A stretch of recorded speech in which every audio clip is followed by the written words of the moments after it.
Hello everyone, welcome to G centric. और पेश है आपके सामने आईआईएससी बेंगलोर गेट 2016 का ईसी ब्रांच का बेहतरीन क्वेश्चन। यहाँ पे इस सर्किट में एक्सेस इंफॉर्मेशन है, source source source, resistance resistance resistance, और एकदम चक्री बना के रखा है इस क्वेश्चन को, पूरी तरीके से पूरा मायाजाल बना के रखा है। और आपसे पूछा है कि करंट बताइए आई, है ना। मजेदार क्वेश्चन है और करंट का में एम्पेयर में, इस चीज का ध्यान रखना, ठीक है। चलो तो वन बाय वन देखो हमें क्या करना होता है। इस तरह के जब भी पेचीदा सर्किट दिखते हैं ना, जहां पे बहुत सारी लमसम इंफॉर्मेशन दे रखी है, थोड़ा सा बोल सकते हैं कि कॉम्प्लेक्स नेटवर्क दिखता है, तो सबसे पहले तलाश करो ग्राउंड की, है ना। कहीं भी भीड़ भाड़ वाला एरिया होता है ना, तो हम सोचते हैं हमारा अपना वाला मिल जाए। तो हमारा अपना वाला कौन सा है सर्किट में? ग्राउंड पोटेंशियल, कि एक ग्राउंड पोटेंशियल तो हो गई होगा। तो थोड़ी देर के लिए जनरल हमारी टेंडेंसी होती है कि हम नीचे वाले को ग्राउंड पोटेंशियल मान लेते हैं और इसको बोल देते हैं 0 वोल्ट। इसको क्या बोल देते हैं हम लोग? 0 वोल्ट।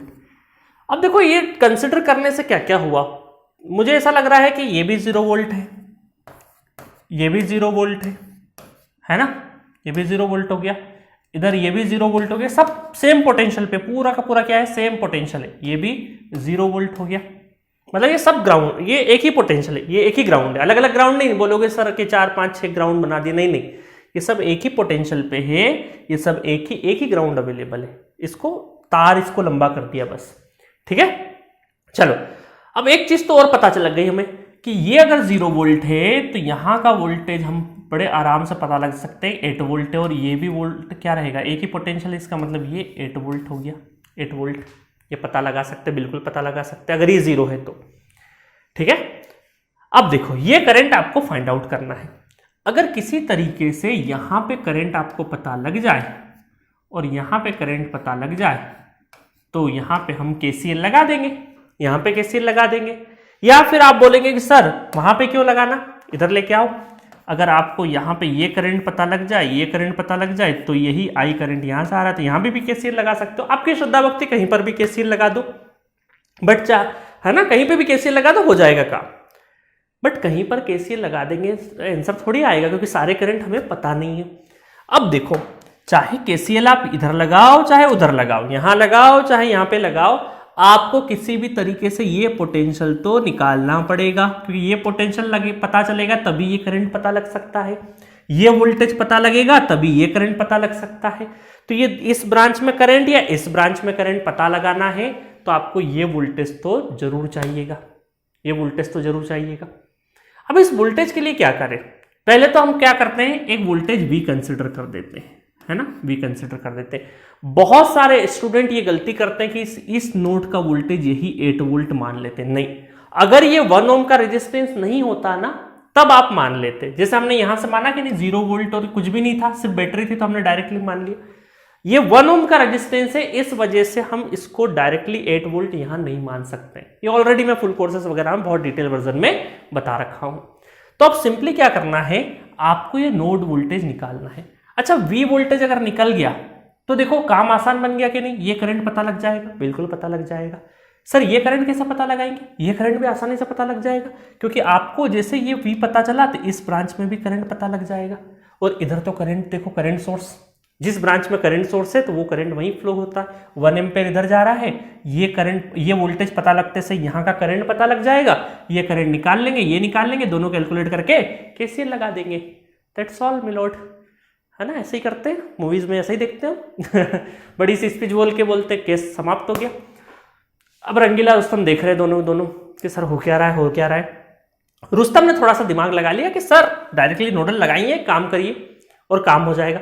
बट यहां पर देखो, रंगीला और रुस्तम दोनों का जो दिमाग रखने वाले स्टूडेंट है, मैं दोनों को बोलना चाहूंगा कि इस तरह के क्वेश्चंस में थोड़ा सा एनालिसिस करना। देखो अभी हमने ब्रेन चलाया ना, उसके बाद पेन चलाएंगे, अदरवाइज आप क्वेश्चन करते रह जाओगे, अनवांटेड चीजों को सॉल्व करते रह जाओगे, आंसर नहीं आएगा। तो आपको कॉम्प्लेक्स क्वेश्चन पे पहले थोड़ा सा ब्रेन लगाना है, थोड़ा सा ब्रेन लगाने के बाद ही हमें पेन उठाना है, ठीक है। चलो आगे बढ़े। अब ये डिसाइड हो गया कि भाई ये V वोल्टेज निकालना है, चलो फटाफट कर देते हैं। अब तो यहां पर V कहां से करें स्टार्ट, चलो इधर से कर देते हैं। V minus 8 divided by 1 plus V minus 0 divided by 1, है ना ये वाला। Then V minus 8 divided by 1, है ना, 1 2 3 4 इधर, plus v minus 0 divided by 1 equal to 0। 1 2 3 4 1 2 3 4 एक बार गिन लेना है ना, नहीं तो गड़बड़। अच्छा, अच्छी बात यह है कि नीचे के नीचे सब 1 है। 1 है, इसका मतलब 1 2 3 4 4v और 8 और 8 16, 16 दूर चले गया तो 4 चौक 16, 4 वोल्ट आ गया हमारा v। ठीक है, v हो गया 4 वोल्ट। अब देखो 4 वोल्ट होने से क्या हो गया, सपोज करो ये करंट हमें निकालना है, तो ये करंट कितना हो जाएगा, डायरेक्टली कर दे क्या, चलो कर सकते थोड़ा सा डायरेक्टली। 4 पता लग गया, 4 माइनस 0 डिवाइडेड बाय, तो ये हो गया 4 एम्पेयर। ठीक है, ये 4 एम्पेयर हो गया, इधर 1 एम्पेयर जा ही रहा था। अच्छा, अब यहाँ पे करंट कितना हो गया, 8 माइनस 4 है ना, 4 है ना, 4 वोल्ट, 8 माइनस 4 डिवाइडेड बाई 1, तो 4 एम्पेयर इधर आ गया, 1 एम्पेयर इधर चले गया। तो बताओ यहाँ पे करंट कितना जा रहा होगा, यहाँ पे करंट, अच्छा 4 इधर चले गया, 1 इधर है, तो यहाँ पर कितना होगा, 3 एम्पेयर होगा है ना, नहीं 5 एम्पेयर होगा ना, नहीं 5 एम्पेयर नहीं होगा। एक काम करते हैं, केसीएल लगा देते हैं। देखो ऐसे कन्फ्यूजन हो जाता है ना, मुझे भी हो सकता है, कोई बड़ी बात नहीं है, तो कन्फ्यूजन हो सकता है। हम इस डायरेक्शन में इसको I2 मान लेते हैं ना।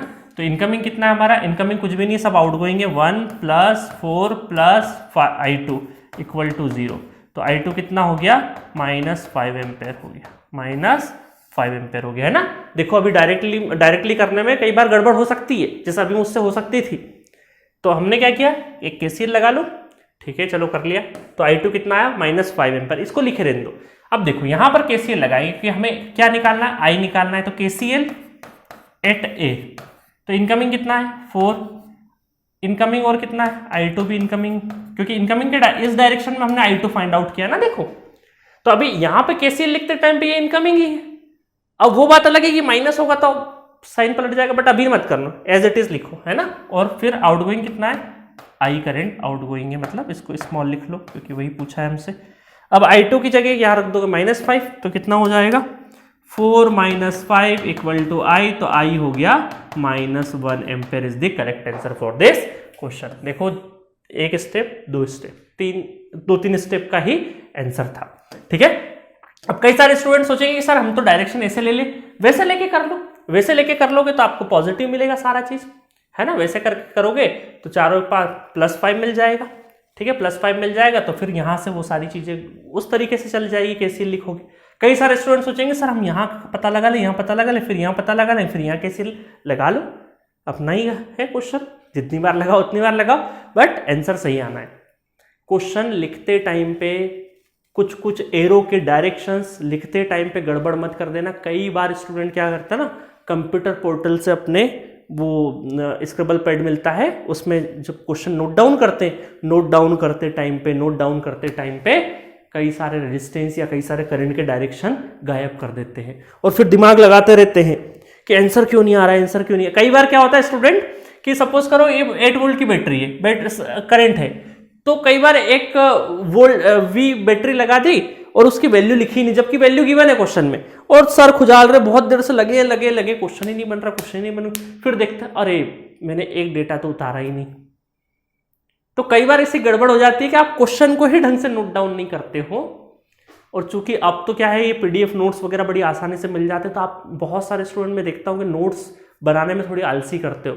जितना अच्छा आप नोट्स बनाओगे, जितने अच्छे से आप क्वेश्चन पेपर को उतारोगे, उतना अच्छे से आप नोट डाउन करते ना, पढ़ते पढ़ते अगर नोट्स बनाओगे तो ये स्किल बहुत काम आएगी एग्जामिनेशन हॉल में, क्योंकि एग्जाम पे कंप्यूटर स्क्रीन पे थोड़ी भिड़ जाओगे कि अच्छा ये पेन थोड़ी चला दोगे उसके ऊपर, है ना, क्योंकि कोई भी क्वेश्चन है तो उसको अपने कॉपी में वहां पे स्क्रिबल पैड में नोट करना पड़ेगा ना, उसमें नोट करना पड़ेगा, फिर सॉल्व करना पड़ेगा। तो नोट्स बनाने की हैबिट मत छोड़ो, नहीं तो एक्चुअल एग्जाम में बहुत दिक्कत आती है ना, ताकि कोई डेटा नहीं नोट डाउन किया और पता लगे हुए क्वेश्चन करने में, क्वेश्चन सॉल्व ही नहीं हो रहा, कैसे होगा, गिवन इन्फॉर्मेशन ही नहीं उतारी आपने पूरी, है ना।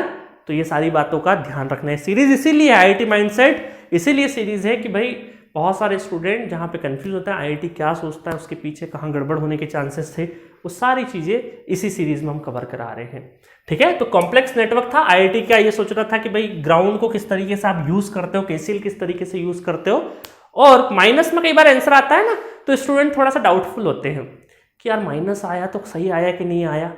आप अपने कॉन्सेप्ट, आपने बेसिक्स, आपके फंडामेंटल बहुत अच्छे से लगाओगे तो जो भी आंसर आएगा करेक्ट ही आएगा, ठीक है, तो आपको डराने के लिए जरूर वो माइनस के कुछ आंसर रखते हैं।